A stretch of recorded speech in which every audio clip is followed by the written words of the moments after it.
So, hey everybody, welcome back to another episode. Oh, I need my epoxy. This is an epoxy episode because I do epoxy stuff. And I thought I would share with everybody a video I made for one of my customers. I had this customer who bought a table from me last year, and since it's winter in Wisconsin and he lives in Minnesota, it's dry in the house. It's cold outside and there's not a lot of moisture, so I guess my construction compiled with the climate in his house, some parts of the table cracked. He didn't know how to fix it, but for me, that's not a problem. So I made him a video of how to use epoxy and coffee grounds to fix the table. Just so you know what the table looked like, he sent some photos. One crack is right where it was glued up, and another crack was right down the middle of a board. So it was kind of weird how it happened. If it was just down all the cracks where the boards met, it would have been my fault. But since one was right down the middle of a board, I assumed it was the climate in the house, so I just put the blame on both. It's mine and the climate, so that's why I thought it'd be nice to show him how to fix it in case he wanted to do it. I also told him if he completely messes it up and just destroys it even more, I can fix it. Next time I'm in town, I'll pick it up and fix it for him. And I also told him if it doesn't work out and he doesn't like it anymore, just for whatever reason, I'd replace it with another one. And I would just take the broken one and do something else with it. I thought I'd share this with you on how I support my customers, just because if you're buying something from me, it needs to last forever. And if for some reason it doesn't, we fix it for you because that's kind of our thing. Karen and I like our art, we stand behind it, and if it breaks, we fix it for y'all. Agreed. For you. To have. To have. Unto it. So here's that video. Okay, hey, how you doing? Here's a little video on what to do if your woodworking has a crack and you don't know how to fix it. I'm going to show you how to fix it with some epoxy. What I like to do is, I have a crack in this cabinet. This was original when I built it because it was made out of a barn board. I liked it at the time, but now I don't because it's hard to clean. I have a 2-part epoxy that I made. It's already done. And in order to get it to stick to a vertical surface, because I can't take this off, I add coffee grounds to it to make somewhat of a batter or a putty for it. Since this is my place, I'm going to add a little color to it just for fun because I want a little color. If you don't, it's just going to have coffee ground color to it, which is essentially black. And even if I add the colorant to it, it's still going to be mostly black because coffee grounds are black. I have about 2 ounces of epoxy. So when I add the coffee grounds, it's going to essentially double in volume. I start off slow because I don't know how much these coffee grounds are going to absorb. And then you just stir it until it gets thick. That's still way too runny for me. So I just keep adding more. And you have to kind of go by look and feel because you're putting it on a vertical surface. So it is going to run a little bit. In case it's a little runny, I do have a solution to help you out. It's getting better. And of course it thickens up a little bit as the coffee grounds absorb the liquid. And you can't screw this up. You're just mixing coffee grounds and epoxy. What's the worst that's going to happen? It makes it too thick. I think I'm going to add just a little bit more. Oh, and by the way, when you sand this, it's going to smell great. So mine's starting to clump like that, so I'm thinking it's good.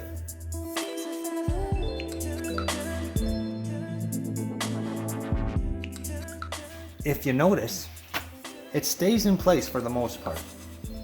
It is a little drippy. In case it gets too drippy and it wants to fall out, I will just put some masking tape over it to hold it in place. Yes, the masking tape is going to stick to the epoxy when it cures, but you have to sand it anyways.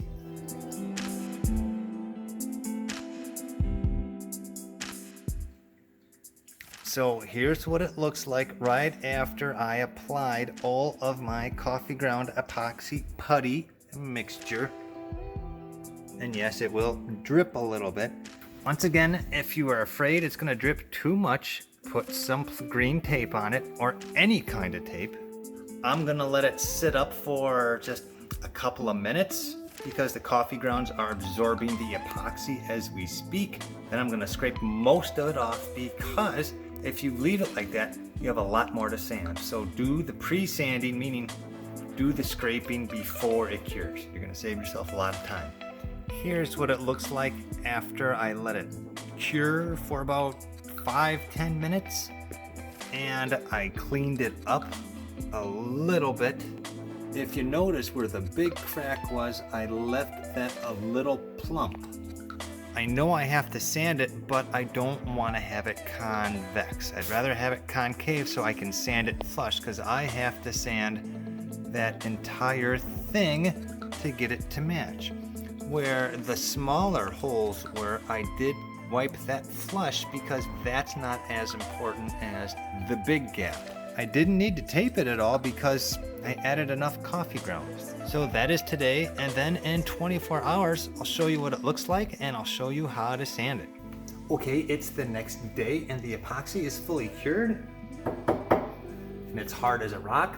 So all we have to do is sand it. So I'm gonna start off with a chisel because I have a chisel and I left a big hump. If you don't have a big hump, you can probably just go through the grits. Start off with an 80 grit, then go to a 150 grit, and then finish it off with a 220 grit.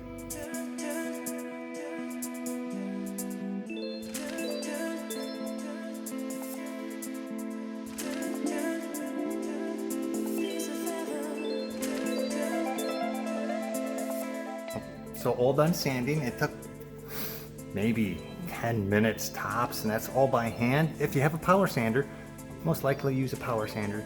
The next step is we're gonna wipe it off and we're gonna do a little poly. Okay, I just have a damp rag and I just wipe it down very briefly. If you don't do this, you're not really gonna notice, but I'm a woodworker, so it's kind of my thing. And a benefit of doing this is you can see if you missed any parts sanding, because when you wet it down, it kind of looks like when you finish it. It gives it that look as if it was stained. Once it's dried, I put a gloss polyurethane on it, and you can use a brush. If you don't have a brush, you can simply use a paper towel. If you use a paper towel, don't rub too hard because it will deteriorate. You can use like an old t-shirt, just a little bit, but I usually use a brush. I'm not doing it this time because this is just such a small area. It would take me longer to clean the brush than to use this.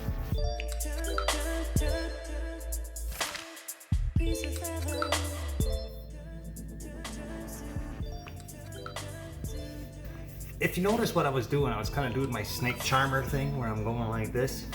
I'm getting a reflective glare off of that edge to see if I have drips or to see if there's dry spots, just because I want full coverage.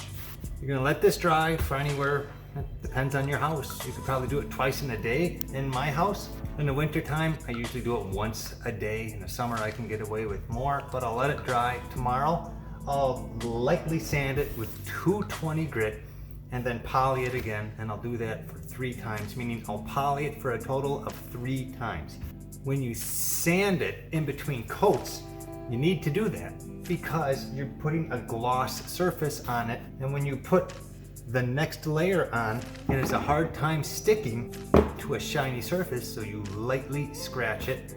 Also, what you are doing is you are seeing if there are any little bumps or if dust settled on it, and you're making a more uniform surface. And that'll be tomorrow. So here's what it looks like with it sanded and 1 coat of polyurethane on it. You could probably call it good just by looking at it in the camera, but I can tell that it's less glossy than the wood next to it. I'm gonna be putting 2 more coats on it and calling it good. It's the next day and the poly had time to dry, and you need to sand in between coats. So this is how lightly you're gonna sand. That's it. You're gonna essentially use the weight of your hand to sand it. After you lightly sand it, you're gonna wipe it down, put another coat of poly on it. You might have to do that 3 times in a row. So for your table, since it's something like this, you don't have to sit there and worry about gravity. I would just tip the whole thing down and do it that way. Chances are when you sand it, you'll have to sand this whole side up to the legs and the top.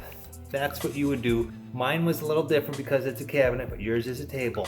Remember, if you screw it all up and it just looks terrible, I'll either replace it, you know, you can pick another one that's close to it, or next time I'm in town, I'll pick it up and repair it for you so you don't have to worry. So as you can see, I do stuff out of epoxy. Like, I was hoping that helped him out. Still mixing my epoxy. Are you okay? I am. Trying to do two things at once. Just, I hear an awkward pause. I'm like, did you have a stroke? Oh, but never know in your 40s. I made that video because it's one of my customers. I told them I'd help them out. And if it's one of my tables, I want it to last forever. So it didn't bother me that I took time to make a video to hopefully help this customer out, because he said his skills really weren't there when it came to fixing a table like that. And when you live in a city, you don't have a full wood shop, probably. So I hope you enjoyed that little video. It was a how-to video, so it is educational. Sorry there wasn't a lot of humor in it, but every once in a while we need to teach things and you need to learn things because YouTube. You're demanding. Sorry, just... Good grief. So I hope you enjoyed that little video on how to make a putty out of epoxy and coffee grounds. So thanks for watching, everybody, and we'll see you next time. Bye. Bye.